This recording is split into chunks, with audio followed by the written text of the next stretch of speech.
President Donald Trump has announced that the United States intends to run Venezuela after it carried out a large-scale attack and claimed to have captured its president, Nicolás Maduro, flying him out of the country with his wife. Explosions were heard in the capital, Caracas, this morning, as well as in other Venezuelan cities.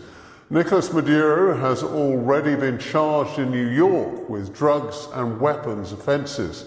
Well, at a news conference at his Mar-a-Lago home in Florida and flanked by members of his top administration team, including Pete Hegseth and Marco Rubio, President Trump said the United States will be running Venezuela until such time as a safe and orderly transition can be achieved. We're going to run the country until such time as we can do a safe, proper, and judicious transition. So we don't want to be involved with having somebody else get in and we have the same situation that we had for the last long period of years. So we are going to run the country until such time as we can do a safe, proper, and judicious transition. And it has to be judicious because that's what we're all about. We want peace, liberty, and justice for the great people of Venezuela, and that includes many from Venezuela that are now living in the United States and want to go back to their country. It's their homeland. We can't take a chance that somebody else takes over Venezuela that doesn't have the good of the Venezuelan people in mind. We've had decades of that. We're not going to let that happen. President Trump there at his news conference, he also said that no US service personnel were killed in that operation in Venezuela. Also said that the US is ready to stage a second and much larger attack on the country if that were necessary. Our South America correspondent Ione Wells has more details on what happened. Handcuffed, blindfolded, captured from his country. This is Venezuela's president, Nicolás Maduro, being sent to the US after being seized by US forces. It was a force against a heavily fortified military fortress in the heart of Caracas to bring outlaw dictator Nicolás Maduro to justice. It was dark and it was deadly. But captured along with his wife, Celia Flores, both of whom now face American justice. Maduro and Flores have been indicted in the Southern District of New York, it's Jay Clayton, for their campaign of deadly narco-terrorism against the United States and its citizens. The capture led many wondering who would now run Venezuela. And then, this.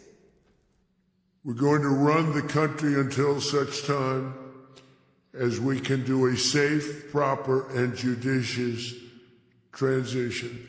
Washington says Maduro will face charges including conspiracy to commit narco-terrorism and import cocaine. His seizure was part of a huge military operation.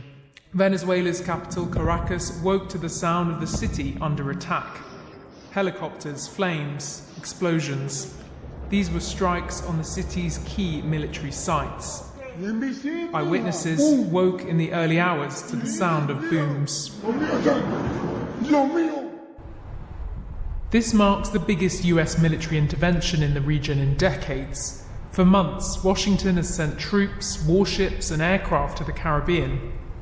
It has seized oil tankers near Venezuela and carried out dozens of strikes on alleged drug boats, killing at least 110 people.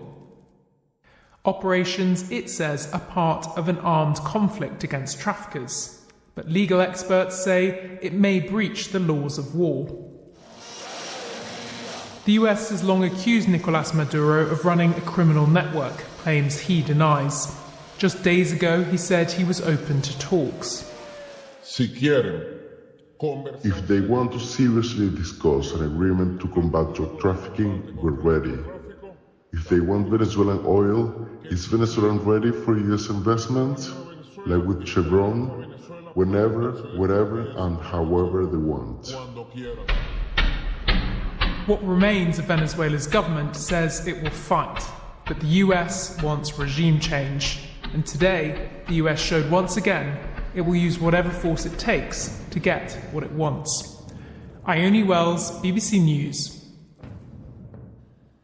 Well, let's talk more about Nicolás Maduro. The last few hours have seen a remarkable change in his fortunes.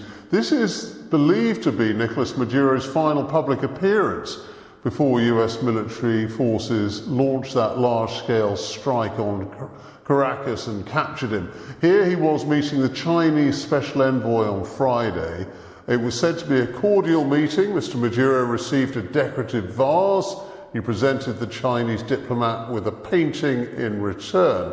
But then, a few hours later on, Donald Trump was sharing a new picture on Truth Social that he said showed Nicolás Maduro, the former Venezuelan leader, on board the USS Iwo Jima.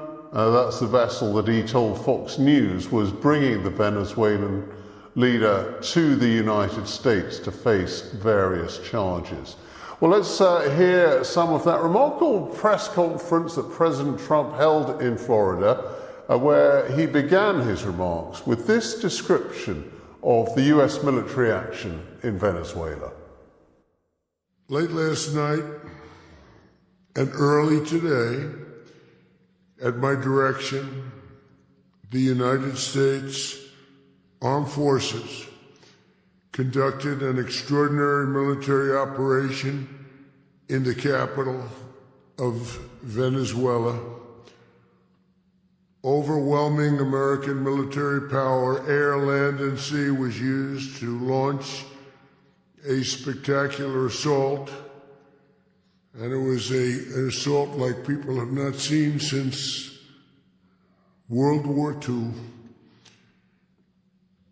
It was a force against a heavily fortified military fortress in the heart of Caracas to bring outlaw dictator Nicolás Maduro to justice. This was one of the most stunning, effective and powerful displays of American military might and competence in American history. And if you think about it, we've done some other good ones like the attack on Soleimani, the attack on al-Baghdadi, and the obliteration and decimation of the Iran nuclear sites just recently in an operation known as Midnight Hammer, all perfectly executed and done. No nation in the world could achieve what America achieved yesterday, or frankly in just a short period of time. All Venezuelan military capacities were rendered powerless as the men and women of our military, working with U.S. law enforcement, successfully captured Maduro in the dead of night. It was dark. The lights of Caracas were largely turned off due to a certain expertise that we have. It was dark and it was deadly. But captured along with his wife, Celia Flores, both of whom now face American justice. Maduro and Flores have been indicted in the Southern District of New York. It's Jay Clayton, for their campaign of deadly narco-terrorism against the United States and its citizens. So that's just an excerpt of Donald Trump's press conference in which he gave details of the US military action in Venezuela. Let's go live to Washington and join our chief presenter there, Sumi Somaskanda. Sumi, we saw some pictures of Donald Trump and his top team, still pictures of them watching events in Venezuela as they unfolded in real time from Florida. They said Donald Trump said it was like watching television, and he described this military action as a stunning achievement for the United States military.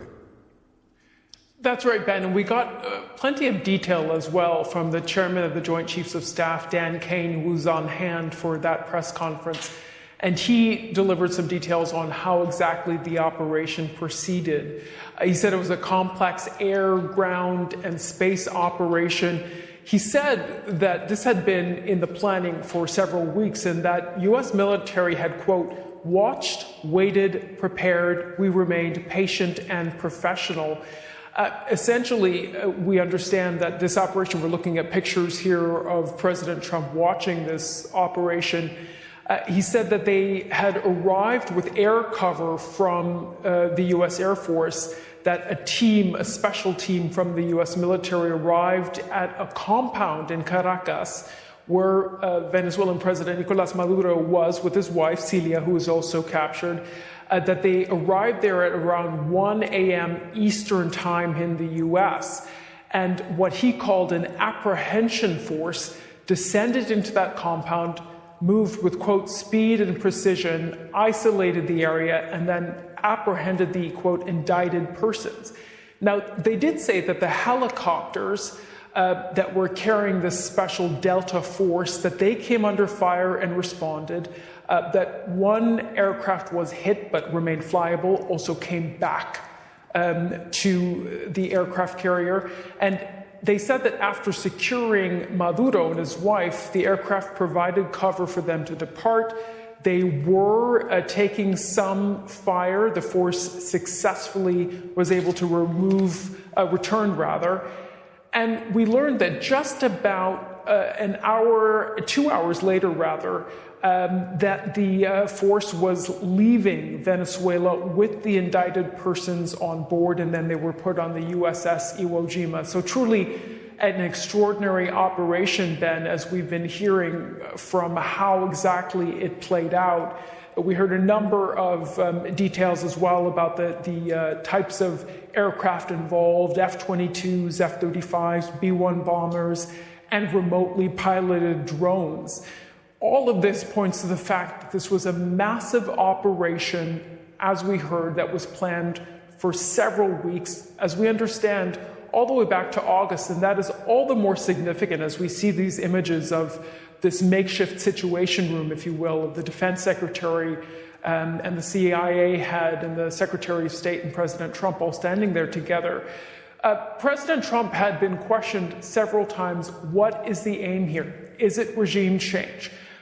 He was quite vague about whether that was indeed the aim. And indeed, I spoke to a number of Republican members of Congress, Ben, on this question. They said that is simply too soon to say whether this is regime change. But in the end, we saw Mr. Maduro, of course, arrested, apprehended, and now being brought to the U.S. to face charges. And history tells us that it's one thing to topple a regime, to remove its leader, but it's quite another thing to then run the country, as Donald Trump says America is now going to do. Indeed. I put that question precisely to Republican Congressman Michael McCaul. He used to run the Foreign Affairs Committee. This was a few weeks ago before this entire operation took place. And he said, look, the U.S. doesn't have a particularly strong history of military interventions in Latin America. And this is going to be the question, and one that has been asked immediately after hearing from President Trump in that press conference that the U.S. plans to, quote, run Venezuela. What does that look like? How long would this involvement be? Would this involve U.S. troops on the ground, boots on the ground? He said, we're not afraid of using boots on the ground. Who in the U.S. would be involved? He referred to the people standing behind him. So the Secretary of State, Marco Rubio, well, we know that he has already spoken to the Venezuelan vice president. Will they be working with her? And critically, Ben, the opposition in Venezuela, we know that Maria Corina Machado won the Nobel Peace Prize. There are various members of the opposition that have been strongly lobbying the Trump administration to take strong action against Venezuela. And yet, when he was asked about her role, today, President Trump, as you noted earlier, said, well, she doesn't necessarily have the respect that she needs. So what role would the opposition play in any sort of transition? And what will that mean for the U.S. as well? All of these questions remain unanswered. And so in terms of political reaction to what has happened in the United States, just give us an idea of what people have been saying, because there's been some pretty strong opposition from the Democrats.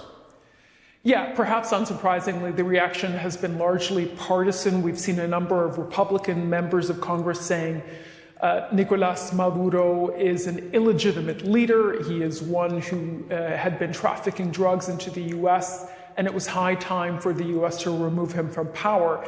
Democrats here are saying this is simply illegal internationally. By international law, this was an illegal move. And also, the U.S. did not sign up for getting involved in a long or prolonged engagement with Venezuela, which includes running the country. And interesting to note that we saw the House Minority Leader, Hakeem Jeffries, comment a little bit earlier in talking about his opposition to this. And he asked a few questions that I thought was interesting. He said, how many American troops will be on the ground in Venezuela? What does it mean for America to run Venezuela until a transition takes place? Were these military strikes about seizing foreign oil to benefit friends of the Trump administration? All of these points being asked by members of Congress. And Ben, perhaps most importantly, we've seen from numerous members of Congress, they wanted to demand that the president come to them for a war powers resolution for any sort of military action in Congress. Well, Secretary of State Marco Rubio said during that press conference, we didn't need to ask Congress for a war powers resolution. And he said this was a different mission. It was about arresting Maduro. That will be questioned this week on the Hill.